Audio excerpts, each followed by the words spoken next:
Good morning my dear students, please your attention। BSc second year maths paper first में linear algebra book का नाम है आपकी direct sum of सब spaces का पार्ट सेकंड है। पार्ट फर्स्ट में हम लोगों ने लीनियर सम के बारे में पढ़ा था। अब हम यहाँ पे पढ़ेंगे direct sum. Direct sum of two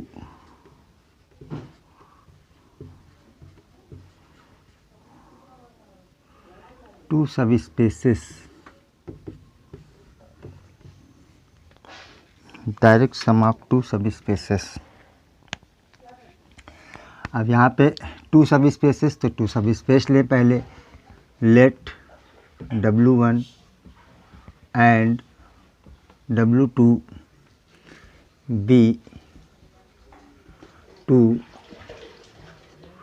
subspace of vector space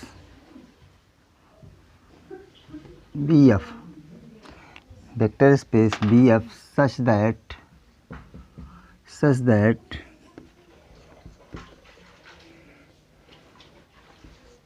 every element X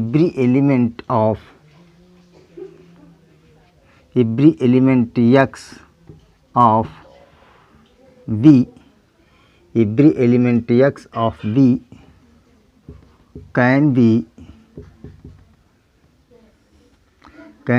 expressed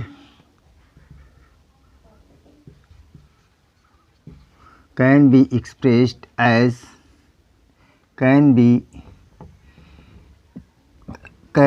uniquely expressed लिख दीजिएगा।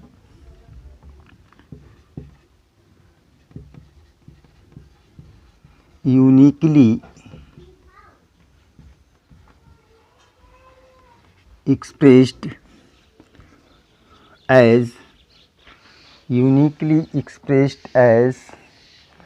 as an element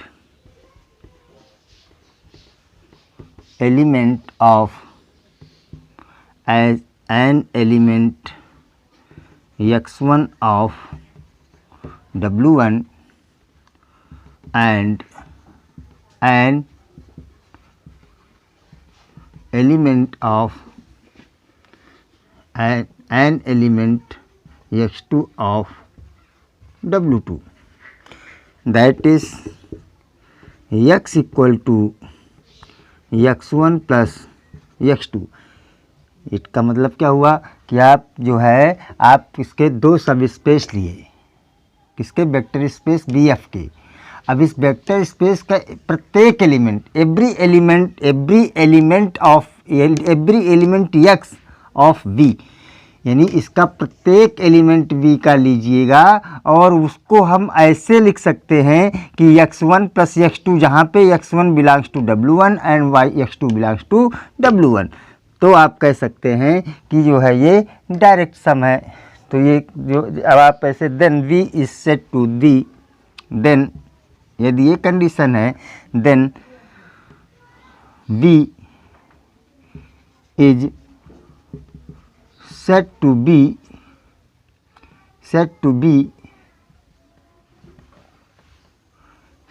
बी, यहाँ पे ऐसे लिख दें set to B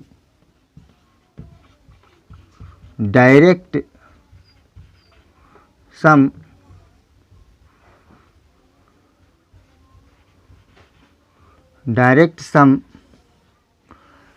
said to be direct sum of W1 and W2।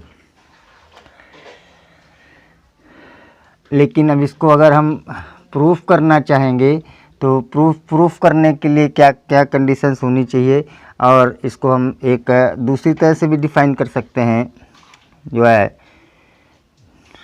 W1 ये that is, इसको ऐसे भी लिख सकते हैं W1 and W2 be two subspace of vector space V, then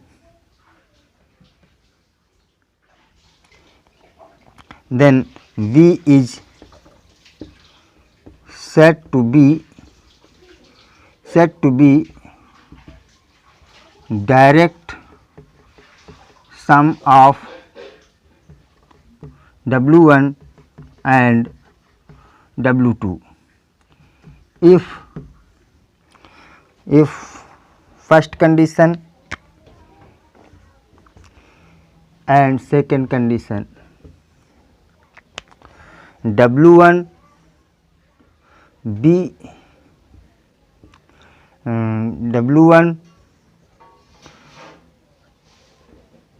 equal to W1 plus W2 and W1 intersection W2 is only 0 vector. W1 intersection W2 is equal to only 0 vectors.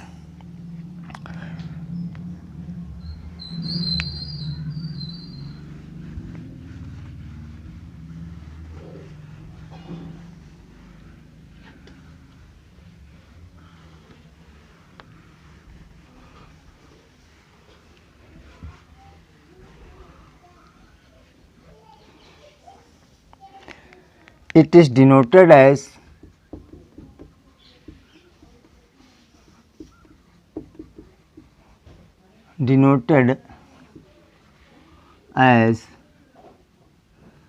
V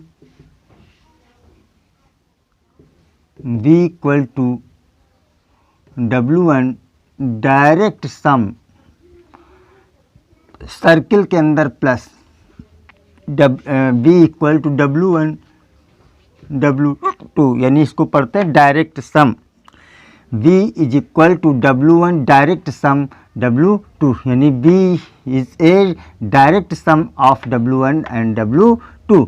read as जो है direct sum of direct sum of W1 W2 is जो है V, यानी direct sum of V is W1 W2. इसको ऐसे read कर सकते हैं. तो इस तरह से आपके पास ये दो कंडीशंस हैं.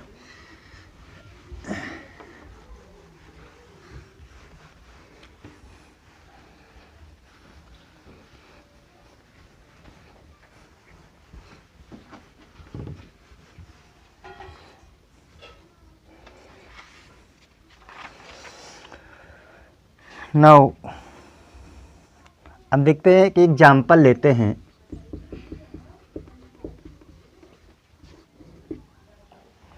Example, if W1 equal to A comma 0 such that A belongs to R. A belongs to R and W2 equal to 0 comma B such that B belongs to R.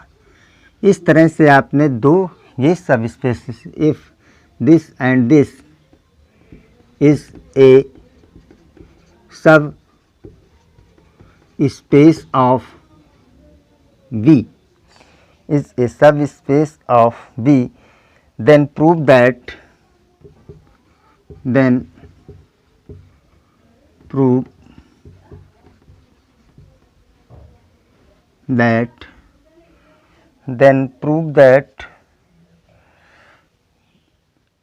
V is equal to W1 direct sum W2, ये इन दो सब space लिए ये हमें ये proof करना है कि ये W1 W2 ये डायरेक्ट V डायरेक्ट सम है इन दोनों सब स्पेसेस का।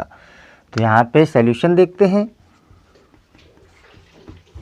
अब हमें आपको पता है कि दो चीज़ों में क्या क्या प्रूफ करने हैं। तो आपके पास जो है सबसे पहले हमें दिखाना होगा फर्स्ट में, यानी अभी देखिए आप अगर यहाँ ध्यान दें तो 2 एलिमेंट्स हैं यानी ऑर्डर्ड पेयर, यानी ये किसके एलिमेंट है आर स्क्वायर के, यानी W1 इक्वल टू किसके एलिमेंट हैं आपके आर स्क्वायर के। तो जब आर स्क्वायर के एलिमेंट हैं तो जो है to prove that R square equal to W1 plus W2। R square माने चूँकि जो है आपके डायमेंशंस 2 डायमेंशंस हैं आपकी ए एंड बी टाइप के एलिमेंट्स हैं ऑर्डर्ड पेयर में। तो इस तरह से इसको यानी V equal to W1 plus W। तो B हमारा क्या है यहाँ पे, B क्या है, B एक्चुअली में हमारा है R। B हमारा क्या है यहाँ पे आपका एक्चुअली में R है। इसका मतलब है ये यहाँ पे B की जगह पे आप R स्क्वायर ले लीजिएगा, दिस इज R स्क्वायर। और R स्क्वायर भी क्या है, फील्ड इसमें रियल नंबर है आपकी R की। तो इस तरह से ले सकते हैं आप इसमें।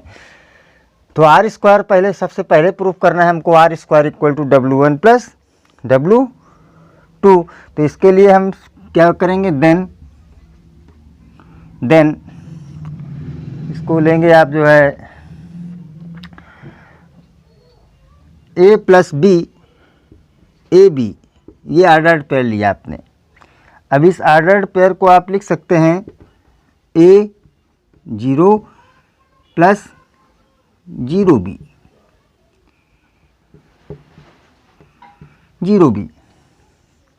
आप इसको ऐसा लिख सकते हैं। तो देखिएगा ये आपका कहाँ का लिया R element, then AB belongs to R square R। आपने इसका एक एलिमेंट लिया माय डियर, ठीक है, इस आर स्क्वायर का एक एलिमेंट लिया आपने। और वो आर स्क्वायर का एलिमेंट आप इसको ऐसे रिप्रेजेंट कर सकते हैं, क्योंकि ये देखिए अगर इसको ऑर्डर पेयर के हिसाब से अगर आपने जो है ऐड करेंगे तो A प्लस 0 प्लस B, तो आपको ए बी ही मिलने वाला है। इसका मतलब इसको ऐसे लिख सकते हैं, this is equal to this belongs to, इसका मतलब ये कहाँ का एलिमेंट हो गया, ये हो गया W1 का और ये हो गया माय डियर प्लस W2 का। तो आपने एक आर स्क्वायर का एक एलिमेंट लिया और उसको पहुंचा दिया आपने W1 W2 में, that is AB belongs to W1 plus W2। क्या मतलब हुआ, AB यानी ये इक्वल टू दिस, तो इसका मतलब ये बिलोंग करता है, इसका मतलब ये भी बिलोंग कर गया आपका। तो इसका मतलब हुआ कि आपने एक एलिमेंट इसका आर स्क्वायर कर लिया और वो AB में बिलोंग कर गया। Hence R square is a subset of W1 plus W2। R square is a subset of W1 and W2। ये आपका इक्वेशन नंबर फर्स्ट ले सकते हैं। यानी आपका चूँकि हमें ये प्रूफ करना है, इसके लिए पहले प्रूफ करेंगे हम कि ये इसका सबसेट है और ये इसका सबसेट है। यानी किसी को सब यानी सेट्स हैं आपको पता है ये सेट्स हैं, तो सेट्स को पहले हम अगर A equal to B proof करना होगा हमको, तो पहले प्रूफ करेंगे A is a subset of B and फिर प्रूफ करेंगे B is a subset of A। और जब A is a subset of B and B is a subset of B, तो दोनों की कंडीशंस मिला करके होगी आपकी A इक्वल टू B। वही यहाँ करने वाले हैं। तो आपने देखा कि R square is a subset of A plus B। अब हमें ये बताना है कि this is a subset of this. तो इसके लिए देखिए क्या किया हमने,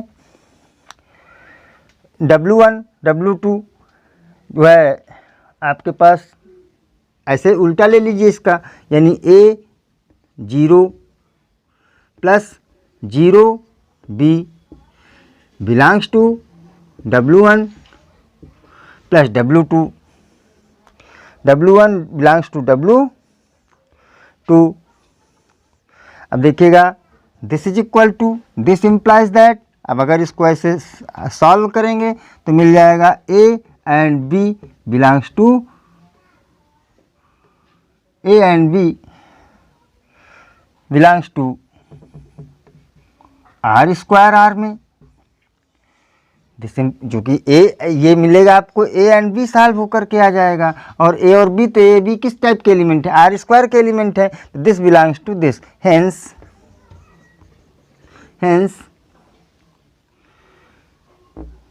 W1 plus W2 is a subset of R square, equation number second. तो अब देखिएगा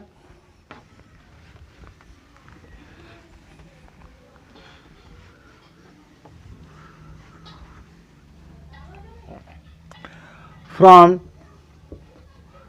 इक्वेशन फर्स्ट एंड सेकेंड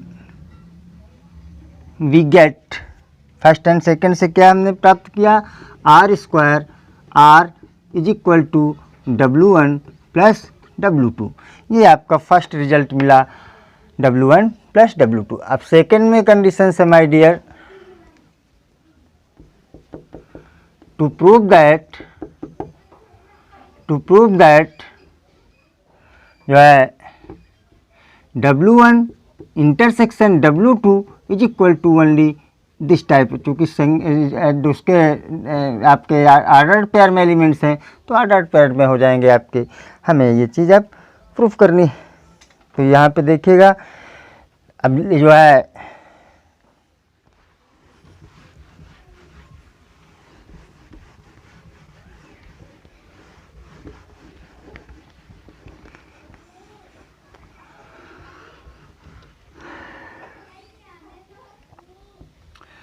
तो let A B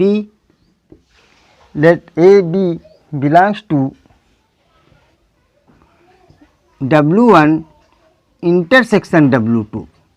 हमने ऐसा ले लिया कि जो है A B belongs to W1, एक ऐसा आर्बिट्री एलिमेंट हमने इस टाइप का एलिमेंट ले लिया कि ये W1 W2 का इंटरसेक्शन का एलिमेंट है। तो this implies that A B belongs to W1 and A B belongs to W2। अब ये भी W1 का एलिमेंट हो गया, ये चूंकि इंटरसेक्शन में है इसका मतलब दोनों में एलिमेंट होना चाहिए, और जब ये दोनों में होना चाहिए तो दिस इम्प्लाइज दैट यहाँ पे देखिएगा तो आपका ये आपके पास B0 है, that is A and B belongs to W1। this implies that B equal to 0, क्योंकि W1 के एलिमेंट ही इस प्रकार के हैं, B equal to 0 and A B belongs to W2। this implies that B equal to A equal to 0।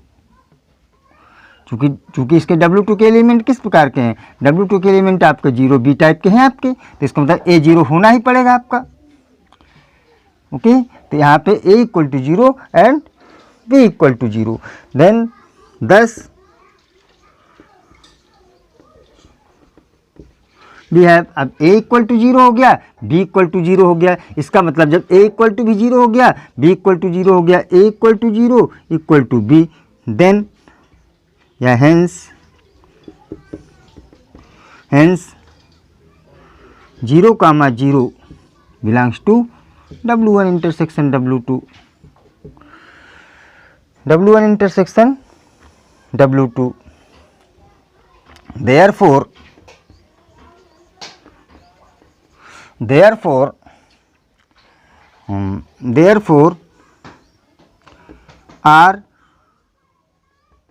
R is direct sum of W1 and W2। ये आपका W1 W2 का direct sum हो गया। तो इस तरह से आपके पास आपने, अगर आपको डायरेक्ट सम में क्या सीखा आपने, अगर डायरेक्ट सम प्रूफ करना है किसी जो है वेक्टर स्पेस को, तो उसके दो सब स्पेस होंगे आपके पास W1 एंड W2। अब उनको W1 W2 का आप निकालेंगे तो वो उनका जो है इंटरसेक्शन आपका जीरो, केवल सिंगलटन एलिमेंट माने जीरो। अगर आर्डर पेयर है तो जो जीरो दो जीरो जीरो जीरो, अगर ट्रिपल है तो जीरो जीरो, अगर फोर्थ है तो आपका जीरो जीरो जीरो, अगर सिंगल है तो जीरो हो जाएगा आपका। और आपका जो पूरा R है या V है आपका, वो W1 प्लस W2 के रूप में होना चाहिए। And it is denoted as this R square R is equal to W1 direct sum of W2, ऐसा लिख सकते हैं। तो ये जो है ओके, थैंक यू।